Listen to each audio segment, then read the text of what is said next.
ಕನ್ನಡಿಗ channel ವೈಟಿಯಿಂದ doctor S Tallur ಮಾಡುವ ವಂದನೆಗಳು. ಸ್ನೇಹಿತರೆ, ತಮ್ಮೆಲ್ಲರಿಗೂ ಸ್ವಾಗತ. ನಾನಿವತ್ತು ಒಂದು ಮಹಿಳೆಯರಿಗಾಗಿಯೇ ಈ ಒಂದು ಸಂಚಿಕೆಯನ್ನು ಮಾಡ್ತಾಯಿದ್ದೇನೆ. ಯಾಕಂದರೆ ಮಹಿಳೆಯರೇ ನಮ್ಮ ದೇಶದ ಒಂದು ಆಧಾರ ಸ್ತಂಭ ಅನ್ನುವ ನಂಬಿಕೆ ನನ್ನದು. ಆಮೇಲೆ ಈ ವಿಡಿಯೋನ ನೋಡ್ತಿರ್ತಕ್ಕಂಥ ಗಂಡಸರಿಗೆ ಇದು ಒಂದು ಸ್ವಲ್ಪ ಏನೋ ಮುಜುಗರ ಉಂಟು ಮಾಡಬಹುದು. ಆದರೂ ಕೂಡ ನಿಮಗೆ ನಾನು ಮೊದಲನೇದಾಗಿ ಕ್ಷಮೆ ಕೇಳ್ತೀನಿ. ಆದರೆ ನಾನು ಮಹಿಳೆಯರ ಪರವಾಗಿ ಇರತಕ್ಕಂಥ ವ್ಯಕ್ತಿ. ಯಾವತ್ತೂ ಕೂಡ ನಾನು ಮಹಿಳೆಯರನ್ನು ಬಿಟ್ಟುಕೊಳ್ಳೋದಿಲ್ಲ. ಅವರ ಪರವಾಗಿಯೇ ಧ್ವನಿ ಎತ್ತುವಂಥ ಮೈಂಡ್ ಸೆಟ್ನಲ್ಲಿರ್ತಕ್ಕಂಥ ವ್ಯಕ್ತಿ ನಾನು. ಯಾಕಂದರೆ ಯಾವ ಮನೆಯಲ್ಲಿ ಹೆಣ್ಮಕ್ಕಳು ಸುಖವಾಗಿ ನೆಮ್ಮದಿಯಾಗಿ ನಗ್ತಾ ಜೀವನ ಮಾಡ್ತಿರ್ತಾರೋ ಆ ಮನೆಯಲ್ಲಿ ನಂದನವನವೇ ತುಂಬಿರ್ತೈತಿ ಅನ್ನುವಂಥ ಮಾತುಗಳು ನಮ್ಮ ಇತಿಹಾಸದ ಪುಟಗಳಿಂದಲೂ ಕೂಡ ನಾವು ನೋಡ್ತಾ ಬಂದಿದ್ದೀವಿ. ಹೀಗಿರುವಾಗ ಯಾವತ್ತೂ ಕೂಡ ಹೆಣ್ಮಕ್ಕಳು ಅಬಲೆಯರಲ್ಲ, ಸಬಲೆಯರು ಅನ್ನುವಂಥ ಮಾತಿಗೆ ನಾನು ಬದ್ಧನಾಗಿರ್ತಕ್ಕಂಥವನು. ಹೀಗಿರುವಾಗ ಈ ಒಂದು ಸ್ಥಿತಿಯಲ್ಲಿ ನಾನು ಕನ್ನಡಿಗ ಚಾನಲ್ YTಯ ಮುಖಾಂತರ ಮಹಿಳೆಯರಿಗೆ ಯಾವ ವಸ್ತುವಿನಲ್ಲಿ ಪ್ರೀತಿ ಇರ್ತೈತಿ, ಮಕ್ಕಳ ಮೇಲೇನೋ, ಗಂಡನ ಮೇಲೇನೋ, ತಂದೆ ತಾಯಿಗಳ ಮೇಲೇನೋ ಹಾಗೂ ಆಸ್ತಿಗಳ ಮೇಲೇನೋ ಇದನ್ನು ನಾವು ವಿಚಾರ ಮಾಡಿದಾಗ ಆ ಮಹಿಳೆಯರಿಗೆ ಇರತಕ್ಕಂಥ ಆ ವಸ್ತುವಿನ ಆಕರ್ಷಣೆ ಅತಿ ಒಂದು ಶ್ರೇಷ್ಠವಾದಂಥದ್ದು. ಹಾಗೂ ಅದಕ್ಕಾಗಿ ಅವರು ಹಪಾಪಿಸ್ತಿರ್ತಾರೆ. ಅದನ್ನು ನಾವು ಯಾವುದೇ ಒಂದು ಪರಿಸ್ಥಿತಿಯಲ್ಲೂ ಕೂಡ ಅದನ್ನು ತಮ್ಮ ಕೈವಶ ಮಾಡಿಕೊಳ್ಳಲಿಕ್ಕೇ ಬೇಕು ಅನ್ನುವಂಥ ಭಾವನೆಯಲ್ಲೂ ಕೂಡ ಅವರು ಇರ್ತಾರೆ. ಹೀಗಿರುವಾಗ ಆ ಮಹಿಳೆಯರ ಆಕರ್ಷಣೀಯ ವಸ್ತು ಯಾವುದು ಅನ್ನುವ ಒಂದು ಜಿಜ್ಞಾಸೆಯಲ್ಲಿ ನೀವೆಲ್ಲರೂ ಕೂಡ ಇರ್ಬೋದು. ಆದರೂ ಕೂಡ ಈ ಒಂದು ಸಂಚಿಕೆಯಲ್ಲಿ ನಾನು ಆ ವಸ್ತು ಯಾವುದು, ಅದರ ಮೇಲೆ ಮಹಿಳೆಯರಿಗೆ ಇರ್ತಕ್ಕಂಥ ವಿಶೇಷವಾದಂಥ ಆಕರ್ಷಣೆ ಏನು ಅನ್ನುವಂಥ ಒಂದು ವಸ್ತುಸ್ಥಿತಿಯನ್ನು ಅಷ್ಟೇ ಏಕೆ ನಿಜವಾದ ಸ್ಥಿತಿಯನ್ನೇ ನಾನು ಈ ಸಂದರ್ಭದಲ್ಲಿ ಹೇಳಲಿಕ್ಕೆ ಬಯಸ್ತೀನಿ. ಯಾಕಂದರೆ ಯಾರೂ ಕೂಡ ಆ ವಸ್ತುವನ್ನು ನೋಡಿದರೆ ಅದು ನನ್ನದಾಗಿರಬೇಕು, ಆ ವಸ್ತುವನ್ನು ನಾನು ಹೊಂದಬೇಕು, ನನ್ನದಾಗಿರಬೇಕು ಅನ್ನುವಂಥ ಮನಸ್ಥಿತಿಯಲ್ಲಿ ಮಹಿಳೆಯರು ಇರ್ತಾರೆ.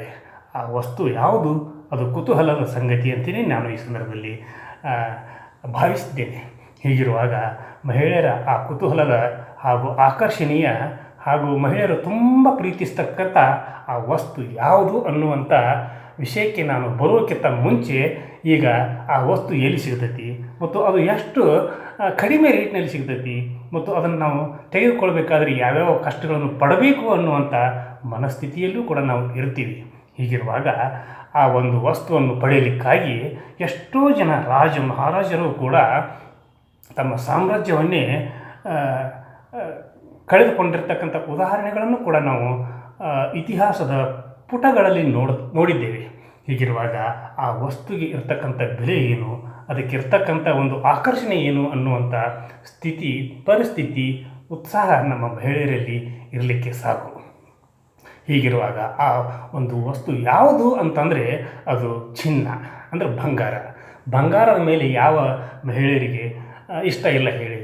ಪ್ರತಿಯೊಬ್ಬ ಮಹಿಳೆಯರು ಕೂಡ ನನಗೂ ಕೂಡ ಸಾಕಷ್ಟು ಬಂಗಾರ ಇರಬೇಕು, ನನ್ನ ಮಕ್ಕಳಿಗೂ ಕೂಡ ಸಾಕಷ್ಟು ಬಂಗಾರ ಇರಬೇಕು, ನಾವೆಲ್ಲರೂ ಕೂಡ ಮೇಲೆ ಒಂದು ಬಂಗಾರದ ಹೊರೆಯನ್ನೇ ಹೊರುವಂಥ ಸ್ಥಿತಿ ಉಳ್ಳವರಾಗಿರಬೇಕು ಅನ್ನುವಂಥ ಆಶಾಭಾವನೆಯನ್ನು ಹೊಂದಿರೋದು ತಪ್ಪೇನಿಲ್ಲ. ಹೀಗಿರುವಾಗ ಆ ಆಶಾಭಾವನೆಯನ್ನು ಹೊಂದಿರತಕ್ಕಂಥ ಪ್ರತಿಯೊಬ್ಬ ಮಹಿಳೆಯರು ಕೂಡ ಬಂಗಾರವನ್ನು, ಅಂದರೆ ಚಿನ್ನವನ್ನು ಯಾವುದೇ ಒಂದು ಪರಿಸ್ಥಿತಿಯಲ್ಲೂ ಕೂಡ ಅವರು ಪಡೆದಿರ್ತಾರೆ. ಹೀಗಿರುವಾಗ ಆ ಒಂದು ಬಂಗಾರವನ್ನು ಪಡಿಬೇಕಾದರೆ ಏನು ಮಾಡ್ತಾರೆ ಅನ್ನುವಂಥ ಒಂದು ವಸ್ತುಸ್ಥಿತಿಯನ್ನು ಈ ಸಂದರ್ಭದಲ್ಲಿ ನಾನು ಹೇಳಲಿಕ್ಕೆ ಬಯಸ್ತೀನಿ. ಜೊತೆಗೆ ಪುರುಷರು ಇದನ್ನು ಮಹಿಳೆಯರಿಗೆ ಖಂಡಿತ ನೀವು ಅವರಿಗೆ ಆ ಬಂಗಾರವನ್ನು, ಚಿನ್ನವನ್ನು ಕೊಡಿಸಲಿಕ್ಕೆ ನೀವು ಪ್ರಾಮಾಣಿಕವಾಗಿ ಪ್ರಯತ್ನ ಮಾಡ್ತೀರಿ ಮತ್ತು ನೀವು ಅದರಲ್ಲಿ ನಿಮ್ಮ ಹೆಂಡತಿಯನ್ನು, ನಿಮ್ಮ ಹೆಣ್ಣು ಮಕ್ಕಳನ್ನು ಸಂತೋಷದಿಂದ ಉಲ್ಲಾಸದಿಂದ ಇರಲಿಕ್ಕೆ ಅವರು ಬಯಸಿರ್ತಾರೆ. ಅದನ್ನು ನೀವು ಪೂರೈಸಿಕೊಡೋದು ನಿಮ್ಮ ಆದ್ಯ ಕರ್ತವ್ಯ ಅಂತೇಳಿ ನಾನು ಭಾವಿಸ್ತೀನಿ. ಹೀಗಿರುವಾಗ ನಿಮಗೇನೇ ಒಂದು ಕಷ್ಟಗಳು ಬಂದರೂ ಕೂಡ ನಿಮ್ಮ ಕೈಲಿಂದ ಎಷ್ಟು ಸಾಧ್ಯಕತೆ ಅಷ್ಟು ಬಂಗಾರವನ್ನು, ಚಿನ್ನವನ್ನು ನಿಮ್ಮ ಮಡಿದೇರಿಗೆ ಕೊಡಿಸ್ರಿ. ಯಾಕಂದರೆ ಯಾವುದೇ ಕಾಲಕ್ಕೂ ಕೂಡ ಹೆಂಡತಿಯ ಒಂದು ಆಶೆಯನ್ನು ಈಡೇರಿಸುವುದು ಪುರುಷ ಲಕ್ಷಣ, ಪುರುಷನ ಒಂದು ಲಕ್ಷಣ, ಅದನ್ನು ನೀವೆಲ್ಲರೂ ಕೂಡ ಭಾವಿಸ್ತೀರಿ. ಆದರೂ ಕೂಡ ಆ ಬಂಗಾರ ಈಗ ನಮ್ಮ ಇಂಡಿಯಾದಲ್ಲಿ ಸಾಕಷ್ಟು ಪ್ರಮಾಣದಲ್ಲಿ ಇದೆ. ಸುಮಾರು 70,000ಕ್ಕೆ ಒಂದು ತೊಲೆ, ಒಂದು ತೊಲೆಗೆ 70,000. ಹೀಗಿರುವಾಗ ಅದನ್ನು ಪಡೆಯಲಿಕ್ಕೆ, ಅದನ್ನು ಕೊಂಡ್ಕೊಳ್ಳಲಿಕ್ಕೆ ಯಾರೂ ಕೂಡ ಮುಂದೆ ಬರದಂಥ ಪರಿಸ್ಥಿತಿ ಈಗ ಉಂಟಾಗಿದೆ. ಹಾಗಿದ್ದರೂ ಕೂಡ ನಮ್ಮ ಬಂಗಾರದ ಬೆಲೆಯನ್ನು ಎಷ್ಟೇ ಹೆಚ್ಚಾದರೂ ಕೂಡ ಅದನ್ನು ನಾವು ಕೊಂಡ್ಕೊಳ್ಳೋದ್ರಲ್ಲಿ ಯಾವುದೇ ಏನು ಕಮ್ಮಿ ಮಾಡಿಲ್ಲ. ಪ್ರತಿಯೊಂದು ಮದುವೆಗಳಲ್ಲಿ, ಸಮಾರಂಭಗಳಲ್ಲಿ, ಪ್ರತಿಯೊಂದರಲ್ಲಿಯೂ ಕೂಡ ಅದನ್ನು ನಮ್ಮ ಮಹಿಳೆಯರು ಕೊಂಡ್ಕೊಳ್ತಾರೆ, ಆಭರಣ ಧರಿಸ್ತಾರೆ. ಅದನ್ನು ಪ್ರದರ್ಶನವನ್ನು ಕೂಡ ಮಾಡ್ತಿರ್ತಕ್ಕಂಥ ಒಂದು ವಿಚಾರ ನಮ್ಮೆಲ್ಲರಿಗೂ ಕೂಡ ಗೊತ್ತಿರತಕ್ಕಂಥ ವಿಷಯ. ಆದರೂ ಕೂಡ ಭಾರತದಲ್ಲಿ ಇಷ್ಟೊಂದು ತುಟ್ಟಿ ಇರ್ತಕ್ಕಂಥ ಬಂಗಾರ, ಚಿನ್ನ ಬೇರೆ ದೇಶಗಳಲ್ಲಿ ಅಂದರೆ ಹೊರದೇಶಗಳಲ್ಲಿ ಅದಕ್ಕಿಂತಲೂ ತುಂಬ ಕಡಿಮೆ, ಬಹಳ ಕಡಿಮೆ. ಯಾಕಂದರೆ ಅಲ್ಲಿ ಬಂಗಾರದ ಮೇಲಿನ ಟ್ಯಾಕ್ಸ್ ಕೇವಲ 5% ಇದ್ದರೆ ಭಾರತದಲ್ಲಿ ಅದರ ಒಂದು ಟ್ಯಾಕ್ಸು 18% ಇದೆ. ಹೀಗಿರುವಾಗ ಆ ಒಂದು ಟ್ಯಾಕ್ಸಿನ ಪ್ರಭಾವದಿಂದಾಗಿ ಇಲ್ಲಿ ಬಂಗಾರ ತುಟ್ಟಿಯಾಗಿರ್ತೈತಿ. ಆಮೇಲೆ ಬಂಗಾರ ಎಲ್ಲೆಲ್ಲಿ ಸಿಗ್ತೈತಿ, ಅದನ್ನು ಯಾವ ರೀತಿ ತೆಗೆದುಕೊಳ್ಬೇಕು ಅಂಥೇಳಿ ನಾವು ವಿಚಾರ ಮಾಡಿದಾಗ ಅದು ದುಬೈ ಬಂಗಾರಕ್ಕೆ ಪ್ರಸಿದ್ಧವಾದಂಥ ಒಂದು ದೇಶ. ಅಲ್ಲಿ ಬಂಗಾರ ಅತೀ ಸವಿಯಾಗಿ ಸಿಗ್ತೈತಿ. ರೇಟ್ ತುಂಬ ಕಡಿಮೆ. ಭಾರತದ ರೇಟನ್ನು ಕಂಪೇರ್ ಮಾಡಿದರೆ ದುಬೈನಲ್ಲಿ ಸಿಗ್ತಿರ್ತಕ್ಕಂಥ ಬಂಗಾರದ ರೇಟು ತುಂಬಾ ಕಡಿಮೆ. ಯಾಕಂದರೆ ಈಗ ವೀಸಾ ಪಾಸ್ಪೋರ್ಟ್ ಮಾಡಿಸೋದೇ ಇರತಕ್ಕಂಥ ಯಾವುದೇ ಮನೆಯಲ್ಲಿ ಒಬ್ಬರಿಗಾದರೂ ಒಂದು ವೀಸಾ ಪಾಸ್ಪೋರ್ಟ್ ಇದ್ದೇ ಇರ್ತೈತಿ. ಅವ್ರ ಮಕ್ಕಳು, ಅವರ ಗಂಡ ಅಥವಾ ಅವರ ಕುಟುಂಬದ ಯಾವುದಾದ್ರೂ ಒಬ್ಬ ಸದಸ್ಯ ದುಬೈನಲ್ಲೂ, ಆಮೇಲೆ ಚೀನಾದಲ್ಲೂ, ಆಮೇಲೆ ಇನ್ನೂ ಹಲವಾರು ದೇಶಗಳಲ್ಲಿ ಅವರು ತಮ್ಮ ಒಂದು ಉದ್ಯೋಗವನ್ನು ಅರಿಸಿ ಹೋಗಿರ್ತಾರೆ. ಬರುವಾಗ ಅವರು ಹಂಗೆ ಬರ್ತಾರಂತ ನಾವೇನು ತಿಳ್ಕೊಳ್ಳೋಕೆ ಸಾಧ್ಯ ಇಲ್ಲ. ಅವರು ಬರಬೇಕಾದ್ರೆ ಅದು ಕೂಡ ದುಬೈದಿಂದ ಬರಬೇಕಾದ್ರೆ ಅವರು ಚಿನ್ನವನ್ನು ತರ್ತಾರೆ. ಆ ಚಿನ್ನದ ಬೆಲೆ, ಬಂಗಾರದ ಬೆಲೆ 1 ಗ್ರಾಮಿಗೆ ಇಂಡಿಯಾದ ಬೆಲೆಗಳಕ್ಕಿಂತ ತುಂಬ ಕಡಿಮೆ. ಅಂದರೆ ಪ್ರತಿಯೊಬ್ಬ ವ್ಯಕ್ತಿಯೂ ಕೂಡ ವೀಸಾ ಪಾಸ್ಪೋರ್ಟ್ ಹೊಂದಿರತಕ್ಕಂಥ ವ್ಯಕ್ತಿಗೆ ಅವರು ದುಬೈದಿಂದ ಬರಬೇಕಾದ್ರೆ ಬಂಗಾರ ತೆಗೆದುಕೊಂಡು ಬಾ, ಚಿನ್ನ ತೆಗೆದುಕೊಂಡು ಬಾ ಅಂತ ಹೇಳೋದು ವಾಡಿಕೆ. ಹೀಗಿರುವಾಗ ಆ ಬಂಗಾರನ ತರಬೇಕಾದರೂ ಕೂಡ ಅದಕ್ಕೂ ಕೂಡ ಒಂದು ರಿಸ್ಟ್ರಿಕ್ಷನ್ ಅನ್ನೋದು ಇದೆ. ಆ ರಿಸ್ಟ್ರಿಕ್ಷನ್ ಏನಪ್ಪ ಅಂತಂದರೆ, ಪ್ರತಿಯೊಬ್ಬ ಗಂಡಸು ಒಂದು ಸಲ ದುಬೈದಿಂದ ಇಂಡಿಯಾಕ್ಕೆ ಬರಬೇಕಾದ್ರೆ 10 ಗ್ರಾಮ್ ತರ್ಬೋದು. ಆಮೇಲೆ ಮಹಿಳೆಯರು, ಒಬ್ಬ ಮಹಿಳೆ ದುಬೈದಿಂದ ಭಾರತಕ್ಕೆ ಬರಬೇಕಾದ್ರೆ 20 ಗ್ರಾಮ ತರಬಹುದು, ಅಲ್ಲ 40 ಗ್ರಾಮ್ ತರಬಹುದು. ಆಮೇಲೆ ಅವರಿಗೆ ಹೆಣ್ಣುಮಕ್ಕಳಿಗೆ ಆದರೆ 1 ಲಕ್ಷಕ್ಕೆ ಎಷ್ಟು ಸಿಗ್ತೈತಿಲ್ಲ ಅಲ್ಲಿ ದುಬೈದಾಗ ಅಷ್ಟು ಬಂಗಾರ ತರಲಿಕ್ಕೆ ಅವಕಾಶ ಇದೆ. ಪುರುಷರಿಗೆ 50,000ಕ್ಕೆ ಅಲ್ಲಿ ಎಷ್ಟು ಸಿಗ್ತೈತಿಲ್ಲ ಬಂಗಾರದ ರೇಟು, ಆ ರೇಟಿನ ಪ್ರಕಾರ ಅಲ್ಲಿ ಅವರು ಬಂಗಾರವನ್ನು ತರಬಹುದು. ಹೀಗಿರುವಾಗ ಅಲ್ಲಿಂದ ಅಲ್ಲಿ ಇದಕ್ಕಿಂತ ಹೆಚ್ಚಿಗೆ ತರಲಿಕ್ಕೆ ಸಾಧ್ಯ ಇಲ್ಲ. ಜೊತೆಗೆ ಅಲ್ಲಿ ಬಿಸ್ಕಿಟು ಅದನ್ನು ಮತ್ತೊಂದು ಏನು ತರಲಿಕ್ಕೆ ಸಾಧ್ಯ ಇಲ್ಲ. ಅದನ್ನು ತಂದರೆ ವಿಮಾನ ನಿಲ್ದಾಣಗಳಲ್ಲಿ ಕಸ್ಟಮ್ಸ್ ಅಧಿಕಾರಿಗಳು ಹಿಡಿತಾರೆ. ಬರಬೇಕಾದರೆ ಅವರು ಆಭರಣದ ರೂಪದಲ್ಲಿಯೇ ತರಬೇಕು. ಆಭರಣದ ರೂಪದಲ್ಲಿ ತಂದಾಗ ಮಾತ್ರ ಅದನ್ನು ಯಾರು ಏನು ಮುಟ್ಟೋಕ್ಕೆ ಸಾಧ್ಯವೂ ಇಲ್ಲ. ಅದರಿಂದ ನಿಮಗೇನು ತೊಂದರೆ ಆಗಲಿಕ್ಕೂ ಕೂಡ ಸಾಧ್ಯ ಇಲ್ಲ. ಹೀಗಿರುವಾಗ ಪ್ರತಿಯೊಬ್ಬ ಪುರುಷ ಅಲ್ಲಿ ಹೋಗಿ ಬರಬೇಕಾದ್ರೆ ಎಷ್ಟು ಖರ್ಚು ಬರ್ಬೋದು?